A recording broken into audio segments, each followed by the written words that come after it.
8 या 9 वोल्ट के अराउंड आ रहा है। अब यही 9 वोल्ट ये कैप्सूल ये डीसी बनाता है, तो यहाँ 18 वोल्ट आना चाहिए। देखिए। जय श्री राम दोस्तों। तो ये मेरे पास इंफ्रारेड कुकटॉप का एक पीसीबी बोर्ड है, इसके बारे में आज फुल डिस्कस करेंगे। इसमें 2 वोल्टेज बनता है, 18 वोल्ट और 5 वोल्ट। ये 18 वोल्ट जो बनता है फ़ैन के लिए बनता है, और 5 वोल्ट जो बनता है वो पीसीबी बोर्ड में जो डिस्प्ले होता है उसके लिए बनता है, प्रोग्रामर आईसी के लिए। तो किस तरीके से बनता है हम उसको डायग्राम के ज़रिए आप लोग को समझाएंगे, और यही फॉल्ट सबसे ज़्यादा आता है। और यदि आप इस चीज़ को समझ गए तो आपको लगेगा कि मैं इंफ्रारेड इंडक्शन को रिपेयरिंग कर सकता हूँ। दोस्त, ये बोर्ड जो है यहाँ पे ट्रांसफार्मर यूज किया गया है, और अदरवाइज इंफ्रारेड कुकटॉप बोर्ड में यहाँ पे LM358 यूज किया जाता है। तो अभी LM358 का बोर्ड मेरे पास नहीं है, तो फिलहाल ट्रांसफार्मर वाले बोर्ड को हम डायग्राम बना के आपको समझाएंगे। तो चलिए वीडियो को शुरू करते हैं। सबसे पहले 220 वोल्ट का जो न्यूट्रल होता है और फेज होता है, ये 2 लूप को आपको समझना होगा। तो हम इसको फेज मान लेते हैं और इसको न्यूट्रल मान लेते हैं। तो आपने किसी भी पीसीबी बोर्ड में देखा होगा कि न्यूट्रल या तो फेज में एक फ्यूज लगा होता है, तो जो भी काम होगा फ्यूज के बाद ही होगा। तो देखिए, न्यूट्रल का जो एक लूप है वो सीधे एक कॉइल में चला जाएगा जो इंफ्रारेड का कॉइल होता है, और वही लूप में एक क्या किया जाएगा, रजिस्टेंस लग करके, या तो रजिस्टेंस 22 ओम का हो सकता है, या तो रजिस्टेंस 50 ओम का हो सकता है।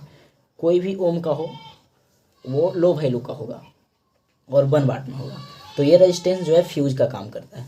तो ये रजिस्टेंस जैसे ही आगे बढ़ेगा तो यहाँ पे एक डायोड लगा होता है, ठीक है। डायोड क्या करेगा, इसको यहाँ से न्यूट्रल को ले करके यहाँ पे प्लस को डीसी बना देगा, ठीक है। तो प्लस डीसी जो यहाँ बनाएगा 300 या 350 के अराउंड बनाएगा। उसके बाद यही वोल्टेज आगे बढ़ता है और यहाँ पे कैपेसिटर लगा दिया जाता है, ठीक है। तो ये प्लस हुआ और ये फेज डायरेक्ट यहाँ पे आ जाता है, जिसको हम बोल सकते हैं कॉमन। तो ये चीज़ आपको समझना होगा, ठीक है। और यहाँ पे लग जाएगा क्या, कैपेसिटर 400 या 450 वोल्ट का।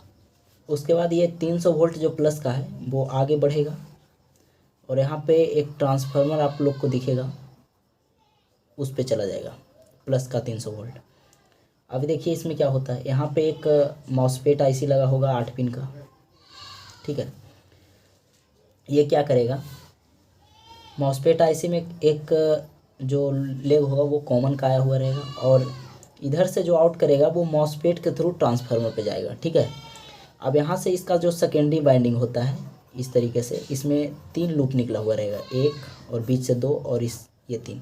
इसमें एक जो रहेगा कॉमन रहेगा, और दूसरा जो रहेगा उसमें आगे बढ़ के एक डायोड लगाया हुआ रहेगा, तीसरा में भी आगे बढ़ के एक डायोड लगाया हुआ रहेगा। ये मिल गया हमें 18 वोल्ट। यहाँ पे भी एक कैपेसिटर का यूज किया जाएगा, कैपेसिटर को हम C से इंडिकेट कर रहे हैं। उसके बाद ये जो आगे जाएगा यहाँ पर भी एक कैपेसिटर का यूज किया जाएगा, ये होगा लगभग 10 वोल्ट के अराउंड हमें। अब ये जो 18 वोल्ट से यहाँ गया है और ये रेजिस्टेंस जो लगा हुआ है ये फीडबैक के लिए है। फीडबैक क्या होता है, जैसे ही 18 वोल्ट से ज़्यादा बनेगा, यहाँ पे ज़्यादा बनेगा 18 वोल्ट से, तो क्या होगा, ये रेजिस्टेंस से इंडिकेट ये मॉसफेट पे करेगा, तो मॉसफेट को पता चलेगा कि 18 वोल्ट से ज़्यादा बन रहा है, और ये इसको ग्राउंड से कनेक्ट करके वोल्टेज को 18 पे ही सीमित रखेगा।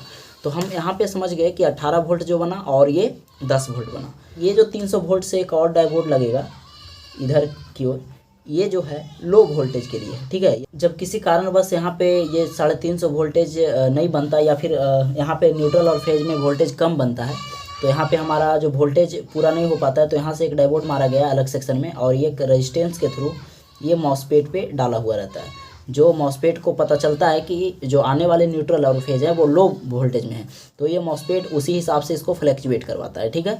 तो यहाँ से जो आपको मिलेगा 300 वोल्ट पे एक और डायोड लगा करके मिलेगा, और रेजिस्टेंस लग करके मॉसफेट पे गया हुआ रहेगा, ठीक है। उसके बाद अब हम आगे समझते हैं।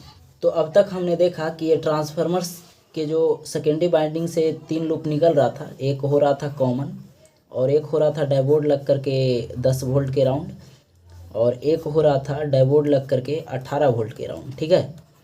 तो अब देखिए आगे क्या होता है, यहाँ पे कैपेसिटर का यूज किया गया था 10 वोल्ट पे, और ये जो प्लस है आगे जाएगा एक 78L5 का एक ट्रांजिस्टर लगा होता है, रेगुलेटर ट्रांजिस्टर, उसमें 3 लूप निकला हुआ रहेगा। ये जो प्लस का 10 वोल्ट है यहाँ पे इन करेगा, और ये आउट करेगा 5 वोल्ट, यहाँ पे रहेगा इसका कॉमन।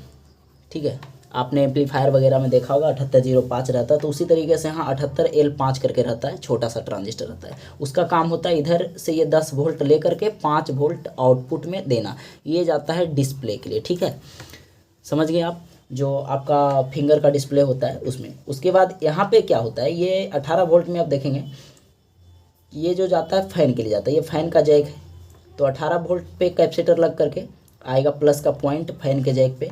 अब यहाँ पे रह गया निगेटिव पॉइंट आना, तो निगेटिव पॉइंट पे क्या रहेगा, एक ट्रांजिस्टर लगाया हुआ रहेगा, शायद 80-85 का होता है, यहाँ पे ये इससे कनेक्ट रहेगा और बीच में ये ग्राउंड से कनेक्ट रहेगा, और यहाँ पे ये रहेगा जो आपका डिस्प्ले में प्रोग्रामर आईसी रहता है उससे आकर के ये रेजिस्टेंस लग करके आया हुआ रहेगा। अब क्या करेगा, जैसे ही आप स्टैंड बाई से रिलीज करते हो तो यहाँ पे सिग्नल आता है प्रोग्रामर आईसी के थ्रू रेजिस्टेंस से, और ये ट्रांजिस्टर को सिग्नल देता है, ट्रांजिस्टर इसको ग्राउंड से स्विचिंग करवा देता है, यानी कि माइनस से स्विचिंग करवा देता है, तो इसको माइनस मिलने लगता है और पॉजिटिव तो ऑलरेडी मिल रहा था, तो फैन हमारा चलने लगता है।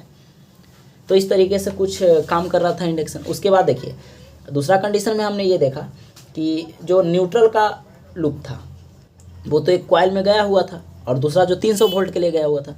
उसके बाद अब देखेंगे फेज में क्या होता था, फेज में एक लूप कॉमन हो गया था, दूसरा लूप आपका जो जाएगा, जो ट्रैक आपको दिखेगा, देखिए ये इस तरीके से ट्रैक, यहाँ पे ये जो है ट्रैक उस पे गया हुआ रहेगा। ट्रैक में आपको 3 लूप दिख जाएंगे, बीच में एक रहेगा और एक साइड में।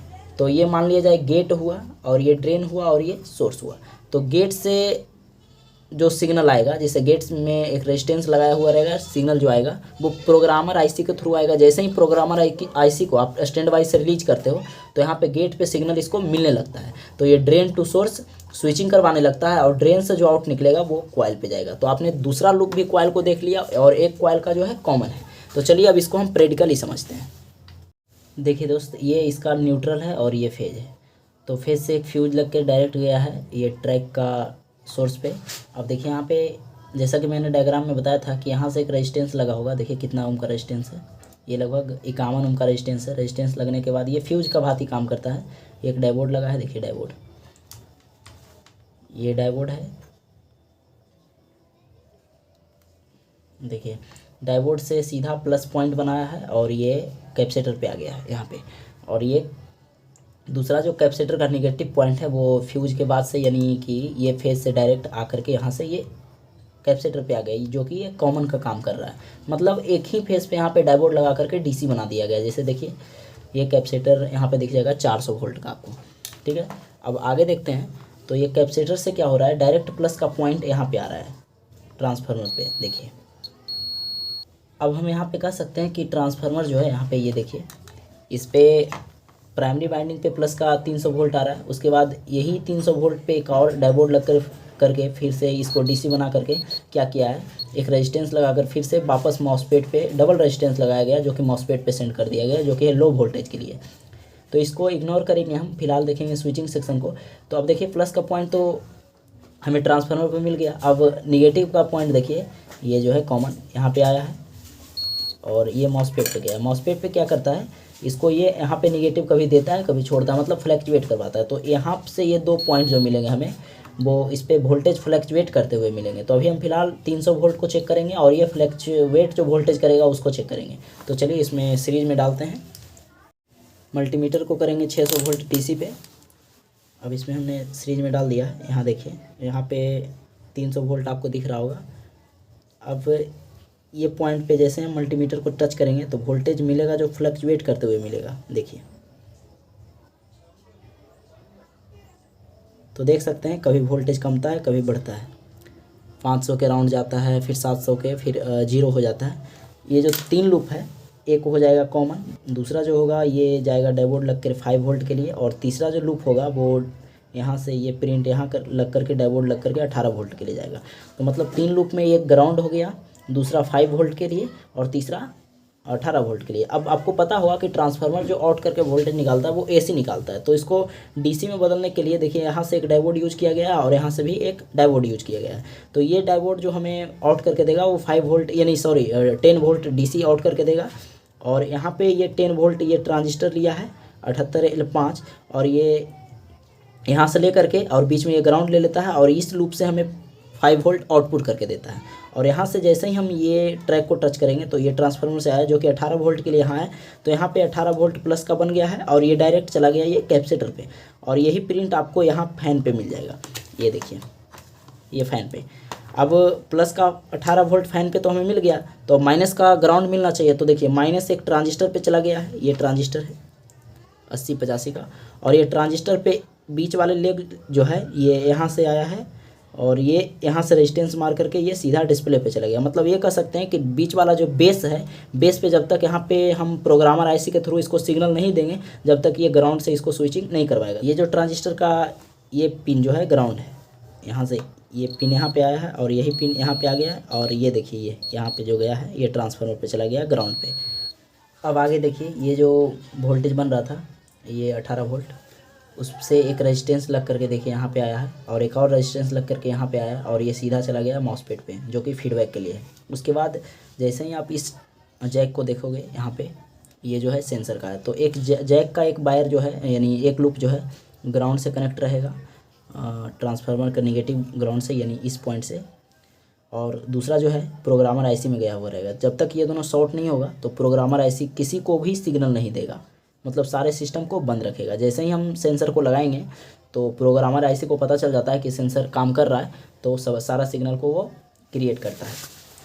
तो इस तरीके से कुछ काम करता है, नहीं तो फिर एरर दिखाएगा, E1 का एरर, मतलब जिससे प्रोग्राम किया गया है जो एरर से वो एरर दिखाएगा। यानी सेंसर के लिए E1 एरर डाला गया है तो E1 दिखाएगा, 2 डाला गया तो 2 दिखाएगा, और फैन के लिए जो एरर डाला गया वो दिखाएगा जहाँ भी फॉल्ट रहेगा। तो फिर से मल्टीमीटर को कर लेंगे 200 वोल्ट डीसी पे, तो एक पॉइंट हमें कॉमन पे रखना होगा, ये हमारा कॉमन है। दूसरा ये डायबोर्ड पे रखना होगा, देखिए 8 या 9 वोल्ट के अराउंड आ रहा है।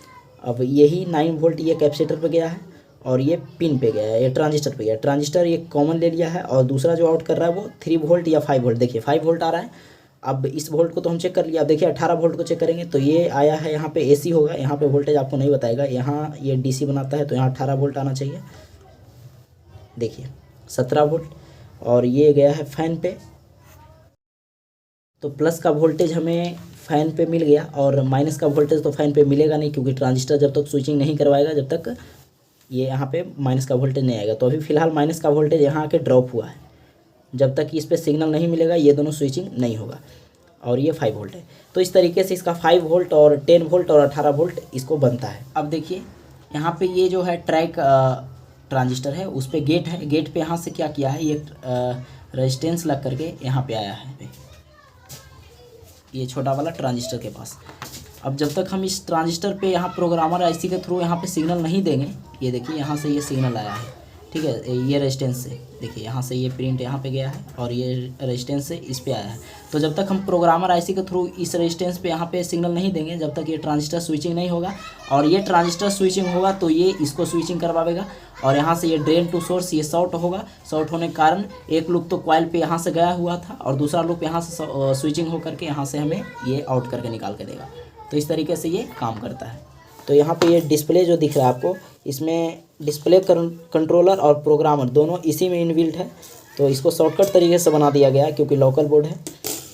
तो वीडियो पसंद आया तो वीडियो को लाइक कर चैनल को ज़रूर सब्सक्राइब करें।